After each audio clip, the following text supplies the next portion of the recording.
ምድር እጅግ አስፈሪ የሆነ መንቀጥቀጥን ትንቀጠቀጣለች። ኃያላን ተራሮች እንደ አሸዋ ቅንጣት ይረግፋሉ። ጸጥ ያሉ ውቅያኖሶች እንደ ግዙፍ ድስት ይንተከተካሉ፣ ይገነፍላሉ። የሚያብረቀርቁ ከዋክብት በኃይለኛ ነፋስ የተገፉ ይመስል እንደ መኸር ቅጠል ከሰማይ ይረግፋሉ። በዚያ አስከፊ የፍርሃት ሰዓት አዛኝ እናቶች ጡት የሚጠቡ ሕፃናቶቻቸውን ይተዋሉ። ብርቱ አባቶች ከልጆቻቸው ይሸሻሉ። ባሎች ሚስቶቻቸውን ይተዋሉ። ወንድማማቾች እርስ በርስ ይረሳሳሉ። ታላቋ ፀሐይ በታሪክ ለመጨረሻ ጊዜ ከምዕራብ በኩል ትወጣና ለዘላለም ትጠፋለች። በመጨረሻም በታሪክ ውስጥ በቢሊዮን የሚቆጠሩ ነፍሳትን የወሰደው መልአከ ሞት ራሱ ሞትን ቀምሶ ሕይወት አልባ ይሆናል። በዚያን ጊዜ አላህ ብቻውን ይቀራል። ከዚያም ማለቂያ የሌለውን ባዶነት በሚሞላ ንግግር እንዲህ ሲል ይጠይቃል፣ ሊመኒል ሙልኩል የውም፣ ዛሬ ንግስና የማን ነው? ድምፅም ሹክሹክታም ሆነ መልስ የሚሰጥ የለም። አላሁ ሱብሓነሁ ወተዓላ ለራሱ እንዲህ ሲል ይመልሳል፣ ሊላሂል ዋሒዲል ቀሃር፣ ያንዱና ያሸናፊው አላህ ነው። ታዲያ በዛ አስፈሪና ታላቅ ቀን በትክክል ምን ይከሰታል? አስፈሪው ፍጻሜስ እንዴት ይሆናል? ከዚያስ ምን ይመጣል? ይህንን አሁን ያውቃሉ። አላሁ ሱብሓነሁ ወተዓላ በሱረቱ ተክዊር እንዲህ ይላል፣ ፀሐይ በተጠቀለለች ጊዜ፣ ኮከቦችም በረገፉ ጊዜ፣ ተራራዎች በተነዱ ጊዜ። እነዚህ አንቀጾች ስለዚያ ሊቀር ስለማይችለው ታላቅ ቀን ይነግሩናል። ሰዓቷ ከመቆሟ በፊት ዓለም ወደ ጨለማ ሁኔታ ትገባለች። የሰው ልጆች በስሜታቸው ይነዳሉ፣ ፍላጎቶቻቸውን እንጂ ሌላን አይሰሙም። በእውነትና በሐሰት መካከል ልዩነት የሌለ ያስመስላሉ። ወንጀል ይበዛል፣ ብልሹነት ይስፋፋል። መልካም ነገር እንደ መጥፎ፣ መጥፎ ነገር ደግሞ እንደ መልካም ይታያል። በምድር ላይ አላህን የሚያወሳ አይኖርም። ዑለማዎች ያልቃሉ። ድንቁርና በሀገሮችና በባሮች ላይ ይንሰራፋል። ሰዎች ለዱንያቸው ብቻ ይኖራሉ፣ ስለ አኺራቸው ፈጽሞ ማሰብ ይሳናቸዋል።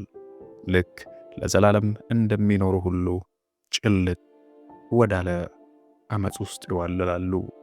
በዚያች አላህ ዘንድ በታወቀችው ቀን ምክንያት አስራፊል ዓለይሂ ሰላም አላህ አጽናፈ ዓለሙን ከፈጠረበት ጊዜ ጀምሮ መለከቱን ባፉ ይዞ ቆሟል። ከአሁን ታዘዝኩ በሚል መለኮታዊውን ትዕዛዝ ይጠባበቃል። ነቢዩ ሙሐመድ ሰለላሁ ዐለይሂ ወሰለም የቀንዱ ባለቤት ባፉ መለከቱን ጎርሶ ግንባሩን ዝቅ አርጎ ጆሮውን ሰጥቶ እንዲነፋ የሚታዘዝበትን ጊዜ እየጠበቀ እኔ እንዴት እደሰታለሁ ማለታቸውም ለዚሁ ነው። በመጨረሻም ታላቁ ጌታዊ ትዕዛዝ ይመጣል። አስራፊል ዓለይሂ ሰላም መለከቱን ወደ ከንፈሮቹ አስጠግቶ በሙሉ ኃይሉ የመጀመሪያውን ንፊያ ይነፋል። የአጥናፈ ዓለሙን ድባብ የሚሰነጥቅ አስፈሪ ድምፅ፣ ጆሮዎች ከዚህ በፊት ሰምተውት የማያውቁት ከነጎድጓድ የበረታና የእሳተ ገሞራዎች ድምፅ ተባብሮ ከሚፈጥረው ድምፅ የበለጠ አስፈሪ ድምፅ ይሰማል። ምድር በጭካኔ እንደሚወዘወዝ ሕፃን በኃይል ትንቀጠቀጣለች። ለሚሊዮን ዓመታት ጸንተው የቆሙ ተራሮች መንቀጥቀጥና መፍረስ ይጀምራሉ። ድንጋዮች በከተሞች ላይ እንደ ዝናብ ይወርዳሉ። የተራራ መናዶች መንደሮችን በሙሉ በቅጽበት ይወጣሉ። ሰማያዊና የተረጋጋው ሰማይ መሰነጣጠቅና መገነጣጠል ይጀምራል። በየቀኑ በመደበኛነት የምትወጣው ፀሐይ ብርሃኗ ይጠፋል፣ ትጠቀለላለች። ጨረቃ ትሰነጠቃለች፣ ደም ትመስላለች።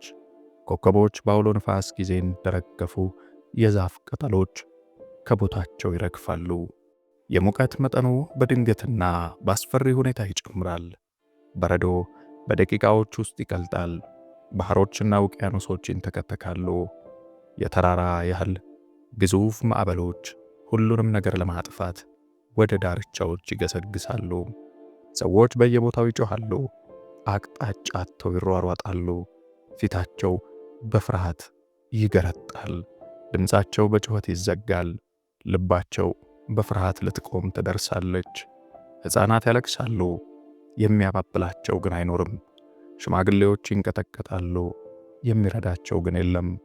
እርጉዝ ሴቶች ከድንጋጤው ብዛት እንሳቸው ሲወርድ በዓይናቸው ይመለከታሉ። ግን መሸሻ ወዴት አለ? መጠጊያው ሴት ነው። በመላው ምድር ላይ ደህንነቱ የተጠበቀ ቦታ የለም። የተራቀቀ ቴክኖሎጂ አይጠቅምም። ገዳይ የጦር መሳሪያ አይከላከልም። ብዛት ያለው ሰራዊት አያተርፍም። ብዙ ገንዘብ መዳንን አይገዛም። ሰፊ ክብር ጥበቃን አይሰጥም። ከፍተኛ ሥልጣንም ደህንነትን አያጎናጽፍም። በዚያ ቅጽበት ሁሉም በአሸናፊውና በኃያሉ አላህ ችሎታ ፊት እኩል ናቸው። አላህ ሱብሓነሁ ወተዓላ እንዲህ ይላል፣ እናንት ሰዎች ሆይ ጌታችሁን ፍሩ። የሰዓቲቱ እንቅጥቃጤ በጣም ከባድ ነገር ነውና በምታዩት ቀን አጥቢ ሁሉ ካጠባችው ልጅ ትዘነጋለች። የእርግዝና ባለቤትም ሁሉ እርግዝናዋን ትጨነግፋለች። ሰዎችንም የሰከሩ ሆነው ታያለህ፣ እነርሱም የሰከሩ አይደሉም፣ ግና የአላህ ቅጣት ብርቱ ነው። የሰው ልጅ አይቶት የማያውቀውን እነዚያን አስፈሪና አስጨናቂ ጊዜያት ሲነግረን አላህ ሱብሓነሁ ወተዓላ እንዲህ ይላል፣ ሰው ከወንድሙ በሚሸሽበት ቀን ከእናቱና ከአባቱም ከሚስቱና ከልጆቹም በሚሸሽበት ቀን ከእነርሱ ለየሰው ሁሉ በዚያ ቀን የሚያብቃቃው ጉዳይ አለው። ማንኛውም ሰው ስለ ራሱ መዳን ብቻ ነው የሚያስበው። አዛኝ እናት ከነፍሷ በላይ ትወደው የነበረውን ጡት የሚጠባ ልጇን ትረሳለች። አባወራው ሌሊትና ቀን ሲለፋላቸው የነበሩ ልጆቹን ብሎ ይሸሻል። ታማኝ ወንድም ከሱ ዘንድ በጣም ቅርብ ከነበረው ወንድሙ ይሸሻል። ታማኝ ሚስት ዕድሜዋን ሙሉ አብራው የኖረችውን ባሏን ትተወዋለች። ሁሉም በአንድ ድምፅ ነፍሴ ነፍሴ ነፍሴ እያለ ይጮኻል። ማንም ወደ ማንም አይዞርም። ማንም ማንንም አይረዳም። ማንም ማንንም አያጽናናም። እያንዳንዱ ሰው በራሱ መከራ ተጠምዷል። በግል ጭንቀቱ ሰምጧል። በዚያ ታላቅ መከራ ውስጥ ከራሱ ውጪ ሌላ ነገር አይታየውም። ይህ አላህ ቃል የገባበት ቀን ነው። እውነተኛው ቀን፣ የቂያማ ቀን፣ በደል የሌለበትና መሸሻ የሌለበት ቀን፣ ነፍስ ሁሉ የሰራችውን የምትሞላበትና እነርሱም የማይበደሉበት ቀን ነው። ከዚያ ታላቅ ድንጋጤና ሊገለጽ ከማይችለው ሁከት በኋላ አላሁ ሱብሓነሁ ወተዓላ መልአከ ሞትን በአጽናፈ ዓለም ታሪክ የመጨረሻውና ታላቁን ተልእኮ እንዲጀምር ያዘዋል። በምድርና በሰማይ ያሉትን ሕያዋን ፍጥረታት ሁሉ ነፍስ መውሰድ። ነፍሳት በተደነገገና ጥብቅ በሆነ መለኮታዊ ሥርዓት አንዱ ከሌላው በኋላ መወሰድ ይጀምራሉ። የሰዎች ነፍስ በሙሉ ትወሰዳለች። ወንዶችና ሴቶች፣ ሕፃናትና ሽማግሌዎች፣ ሀብታሞችና ድሆች፣ ገዢዎችና ተገዢዎች፣ የእንስሳት ሁሉ ነፍስ ትወሰዳለች። የዱር የባህርና የሰማይ ትናንሽና ትላልቅ፣ አዳኝና የቤት እንስሳት፣ በድብቅ ዓለም ውስጥ ያሉ የጂኖችም ነፍስ ትወሰዳለች። አማኞችም ሆኑ ከሃዲዎች፣ መልካሞችና መጥፎዎች አይቀሩም። ከዚያም ተራው ወደ ላይኛው ሰማይ ነዋሪዎች ወደ ተከበሩት መላእክት ይደርሳል። ትናንሽ መላእክት አስቀድመው ይሞታሉ። ከዚያም ትልልቆቹ። ጉዳዩ እስከ አራቱ ታላላቅ መላእክት እስኪደርስ ድረስ እነሱም የራእዩ ታማኝ ጅብሪል፣ የዝናብና የእጽዋት ኃላፊ ሚካኤል፣ የቀንዱ ባለቤት አስራፊልና ነፍስ አውጪው መልአከ ሞት አዝራኤል ናቸው። እነዚህ ከአላህ ዘንድ ቅርብ የሆኑ ታላላቅ መላእክት እንኳን ከሞት አያመልጡም። መልአከ ሞት የጅብሪልን ዓለይሂ ሰላም ነፍስ ይወስዳል። ከዚያም የሚካኤልን ዓለይሂ ሰላም፣ ከዚያም የኢስራፊልን ዓለይሂ ሰላም። በመጨረሻም መልአከ ሞት ብቻውን በዚያ ጸጥታ በሰፈነበትና ጭር ባለ ዓለም ውስጥ ይቀራል። ሕይወት የለም፣ እንቅስቃሴ የለም፣ ድምፅ የለም፣ የሚዘምር ወፍ የለም፣ የሚፈስ ውሃ ድምፅ የለም፣ የሚነፍስ ንፋስ ቀርቶ ሹክሹክታም የለም፣ የሚመታ ልብ የለም፣ የሚተነፍስ ሕይወት የለም፣ የዛፍ ቅጠል እንቅስቃሴ የለም። ሌሊትና ቀን አላህን ሲያወድሱ የነበሩ መላእክት እንኳን ድምፃቸው ዝም ይላል፣ ውዳሴያቸውም በሞት ይቋረጣል። ከዚያም መልአከ ሞት በሐዘን በሰቆቃና በተስፋ መቁረጥ በተሞላ ድምፅ በባዶ አጽናፈ ዓለም ውስጥ በሚያስተጋባ ድምፅ ይጮኻል። የዓለማት ጌታ ሆይ፣ በሕይወት ከኔ በቀር ማንም አልቀረም፣ እንድወስድ የታዘዝኩትን ነፍስ ሁሉ ወስጃለሁ። አላሁ ሱብሓነሁ ወተዓላ አጽናፈ ዓለሙን በታላቅነቱ በግርማውና በኃይሉ ስር ስለመሆኑ ይናገራል። አንት የሞት መልአክ ሆይ ከመፈጠርህ ጀምሮ የታዘዝከውን ተልእኮ ጨርሰሃል። አሁን አንተም ልክ የፈጠርኳቸው ሁሉ እንደቀመሱት ሞትን ትቀምሳለህ። በዚያች የመጨረሻ ቅጽበት መልአከ ሞት የመጨረሻ ቃላቶቹን ይናገራል። በክብርህና በታላቅነትህ እምላለሁ፣ ነፍስን ማውጣት ምን ያህል እንደሚያም ባውቅ ኖሮ በዚህ ከባድ ሥራ እንዳትወክለኝ እለምንህ ነበር። ከዚያም ይሞታል። ፍጹም ጸጥታ፣ ሰማይም ምድርም የለም። ፍጥረት ሁሉ አከተመ። ሁሉም ነገር ልክ በመጀመሪያው እንደነበረ ይጠፋል። ከአንዱና ብቸኛው አላህ በስተቀር የሚቀር የለም። አላህ በኃይሉና በታላቅነቱ ይጠይቃል። ሊመኒል ሙልኩል የውም፣ ዛሬ ንግሥና የማን ነው? ግን ማንም አይመልስም። የሚናገር ማንም የለም። እሱ ራሱ ሱብሓነሁ ወተዓላ ይመልሳል። ያንዱና ያሸናፊው አላህ ነው። ግን ታሪኩ እዚህ ላይ አይቆምም። አላህ ሱብሓነሁ ወተዓላ እስራፊልን እንደገና እንዲነሳ ያዛል። ሁለተኛውን የመለከት ንፊያ እንዲነፋ ይታዘዛል። በዚያ ጊዜ ድምፁ ሞትን ሳይሆን ሕይወትን ያመጣል። እስራፊል ቀንዱን እንደገና ወደ ከንፈሩ ያነሳና ከብልጭታና ከነጎድጓድ በበረታ ድምፅ ይነፋዋል። በድንገት መቃብሮች ይከፈታሉ። በአፈር ስር የተቀበሩ አካላት ይነሳሉ። የተበታተኑ አጥንቶች ይሰበሰባሉ። ሥጋ ወደ ቦታው ይመለሳል። ነፍሳትን ከአካላቸው ጋር በድጋሚ ይዋሃዳሉ። ከአደም ዓለይሂ ሰላም ጀምሮ እስከ መጨረሻ የተወለደው የሰው ልጅ ሁሉም ሰዎች ወደ ሕይወት ይመለሳሉ። ግራ በመጋባት እየተንቀጠቀጡ ይቆማሉ። አፈር ከፊታቸውና ከፀጉራቸው ላይ ያራግፋሉ። ቁርአን ይህን ቅጽበት እንዲህ ይገልጸዋል። ቀንዱ ይነፋል፣ ወዲያውም እነርሱ ከመቃብሮቻቸው ወደ ጌታቸው ይፈጥናሉ። ዋ ጥፋታችን፣ ከተኛንበት መደብ ማን ቀሰቀሰን ይላሉ። ይህ አርራህማን የቀጠረውና መልእክተኞቹም የተናገሩት ነው። ሰዎች ከመቃብሮቻቸው በመላው ምድር እርቃናቸውን ባዶ እግራቸውን ግራ ተጋብተውና ፈርተው ይወጣሉ። የካህዲዎች ጩኸት ይሰማል። ከእንቅልፋችን ማን ቀሰቀሰን? አማኞች ግን እንዲህ ይላሉ፣ ይህ አርራህማን ቃል የገባውና መልእክተኞቹም የተናገሩት ነው። በመሰብሰቢያው ቦታ ሊቋቋሙት የማይችሉት ሙቀትና ከፍተኛ ጥማት ይኖራል። ፀሐይ ልክ ከጭንቅላት በላይ ትቀርባለች። ከቀኑ ጭንቀት የተነሳ ሰዎች ጌታችን ሆይ መዳረሻችን እሳት እንኳ ቢሆን ከዚህ ቦታ አውጣን እያሉ ይጮኻሉ። ሕዝቡ እጅግ ብዙ ከመሆኑ የተነሳ መርፌ የሚወድቅበት ቦታ እንኳን አይገኝም። በመሕሸር ሜዳ ላይ የሚደረገው ሂሳብ 50 ሺህ ዓመታትን ይወስዳል። ሰባቱ ሰማያት በአስፈሪ ድምፅና መንቀጥቀጥ ይፈርሳሉ። ሁሉም ሰማያት እስከ መጀመሪያው ሰማይ ድረስ በማሕሸር ሜዳ ላይ ይወድቃሉ። እስከዚያች ቅጽበት ድረስ ጆሮ እንዲህ ያለ ድምፅ አልሰማም፣ ዓይንም እንዲህ ያለ ድንጋጤ አላየችም። መላእክት በማሕሸር ሜዳ በሰልፍ ይቆማሉ።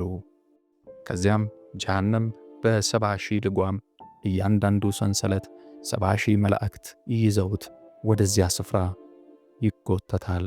ጀሃነም እጅግ አስፈሪ ከመሆኗ የተነሳ መላእክት እንኳን እሷን ለመቆጣጠር ይታገላሉ። ወደፊትም ትጎተታለች። ሰዎች ከፍርሃት የተነሳ ሊያብዱ ይደርሳሉ። ነገር ግን በዚያ ቀን ማንንም መርዳት አይችልም። ነቢዩ ሰለላሁ ዐለይሂ ወሰለም እንዲህ ይላሉ፣ ሰዎች በቂያማ ቀን ባዶ እግራቸውን እርቃናቸውንና ያልተገረዙ ሆነው ይሰበሰባሉ። ለመልካም አማኞች ይህ ቆይታ በዱንያ ላይ እንደሚሰገድ የፈጅር 2 ረክዓ ሶላት ያህል አጭር ይሆንላቸዋል። ነገር ግን ከቆይታው ርዝመት የተነሳ ማልቀስ ይጀምራሉ። እንባቸው ሲደርቅም ደም ያለቅሳሉ። ማሕሸሩ በጣም ሰፊ ቢሆንም ማንም የመቀመጫ ቦታ አያገኝም። የሰዎች ላብና እንባ ፊታቸው ድረስ የሚደርስ ኩሬ ይፈጥራል። ያ ቦታ በጣም አስፈሪና ምሕረት የሌለው በመሆኑ ነቢያችን ሙሐመድ ሰለላሁ ዐለይሂ ወሰለም የሰዎችን ሁኔታ ሲመለከቱ መቋቋም አይችሉም። ሁሉም ሰው በመጠባበቅ ላይ ሳለ የአላህ መልእክተኛ ሰለላሁ ዐለይሂ ወሰለም ሱጁድ ወርደው አላህን ምልጃ ይጠይቃሉ። የነቢያችን ሰለላሁ ዐለይሂ ወሰለም የመጀመሪያ ምልጃ ሂሳብ እንዲጀምር ይሆናል። ምክንያቱም መጠበቁ ከእሳት በላይ ከባድ ነውና። ከዚያም አላሁ ሱብሓነሁ ወተዓላ እንዲህ ይላል፣ ሙሐመድ ሆይ ራስህን ቀና አድርግ፣ የምትጠይቀው ይሰጥሃል፣ አማልድ ትማለዳለህ። ከዚያም አላህን ይለምናሉ፣ አላህም ልመናቸውን ይቀበላል። ከዚያ በኋላ በሰዎች መካከል ፍርድና ሂሳብ ይጀምራል። በድንገት የሥራ መዝገቦች በሰማይ ላይ መብረር ይጀምራሉ። ለእያንዳንዱ ነፍስ አንድ መጽሐፍ። እያንዳንዱ ሰው እጁን ይዘረጋል። መጽሐፉም ልክ መሆን እንዳለበት ቦታ ላይ ያለ ስህተትና መምታታት ይወርዳል። አንዳንድ ሰዎች መጽሐፋቸው በቀኝ እጃቸው ይቀበላሉ። ልባቸው በደስታ ይሞላል። መጽሐፋቸውን ከፍ አድርገው ይጮኻሉ፣ እንካችሁ መጽሐፌን አንብቡልኝ፣ እኔ ምርመራዬን የማገኝ መሆኔን አረጋገጥኩ።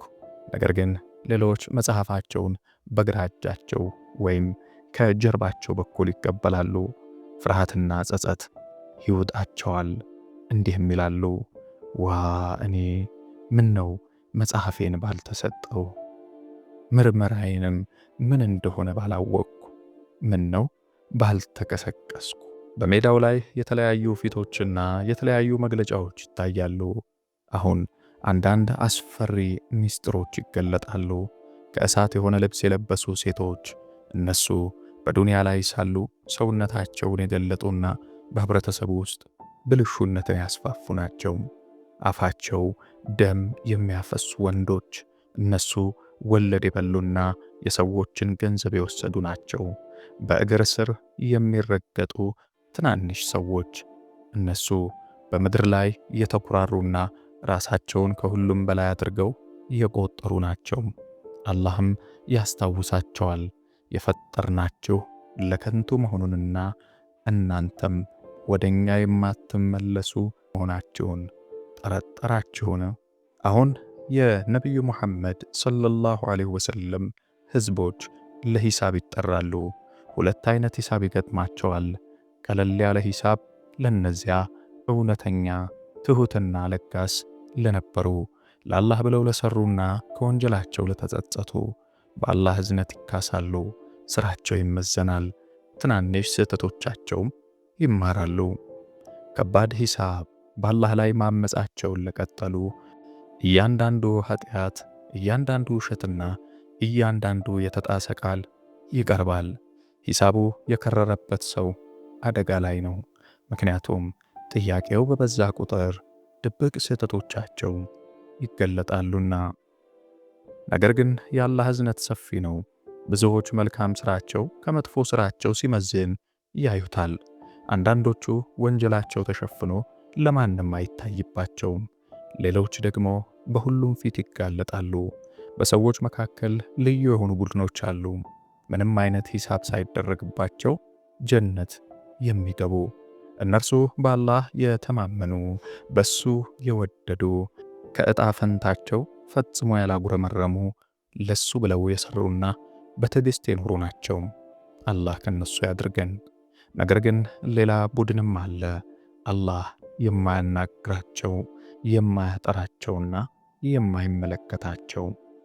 እነሱ ከሃዲዎች፣ ውሸታሞች፣ ሙናፊቆች፣ ኢአማኞች ናቸው። እነዚህ ለዘላለም ከሳሪዎች ናቸው። ለእያንዳንዱ ነፍስ ፍርድ ከተሰጠ በኋላ አንድ አስፈሪ ምዕራፍ ይጀምራል። ሲራጥ። ሲራጥ በጀሃነም ላይ የተዘረጋ ድልድይ ነው። ነገር ግን ተራ ድልድይ አይደለም። ከፀጉር ይቀጥናል፣ ከሰይፍ ይሰላል። ከስሩ የጀሃነም የእሳት ነበልባል ይነሳል። በውስጡ ያሉትም ጩኸት ይሰማል። አሁን ሁሉም ይህን ድልድይ መሻገር አለበት። የምታቋርጡበት ፍጥነት በዱንያ ላይ በነበራችሁ አኗኗር ይወሰናል። አንዳንዶቹ እንደ መብረቅ ያልፋሉ፣ አንዳንዶቹ እንደ ንፋስ፣ አንዳንዶቹ እየተንፏቀቁና እየታገሉ ሚዛናቸውን እየሳቱ ይሄዳሉ። አንዳንዶች ይንሸራተታሉ። የጀሃነም መንጠቆችና እሾሆች ይይዟቸዋል፣ ወደ ታች ይስቧቸዋል፣ ይወድቃሉ። ጀሃነም ትውጣቸዋለች። በዚያ ድልድይ ላይ ሥራቸው ብርሃን ይሆንላቸዋል። አንዳንዶቹ በፊታቸውና በቀኛቸው ደማቅ ብርሃን ይኖራቸዋል። አንዳንዶቹ ደካማ ብርሃን ብቻ ይኖራቸዋል። በጨለማ ውስጥ እየተደናቀፉ ይሄዳሉ። የሙናፊቆች ብርሃን ሙሉ በሙሉ ይጠፋል፣ ይጮኻሉ። ነገር ግን ከዚህ አስፈሪ ጉዞ በስተጀርባ ታላቅ ተስፋ አለ። በሲራጥ መጨረሻ ጀነት። ወንድሞችና እህቶች ሆይ ሁላችንንም የሚጠብቀን ይህ ነው። መሸሸጊያ መደበቂያ ሆነ ማምለጫ የለም። ነፍስ ሁሉ ሞትን ቅማሽ ናት። እያንዳንዱም ነፍስ እጆቿ ባስቀደሙት ሥራ ትጠየቃለች። ታዲያ ለዚህ ግርማ ሞገስ ላለው ቀን ምን አዘጋጀን? ምንስ መልካም ሥራ ቀረብን? ስንት ጊዜ ወደ አላህ እውነተኛ ተውበት አደረግን? ስንት ድሃን ወይንም ችግረኛን ረዳን? ስንት ጊዜ በሌሊት አላህን ለማምለክና እሱን ከመፍራት የተነሳ ለማልቀስ ቆምን? እናስብበት።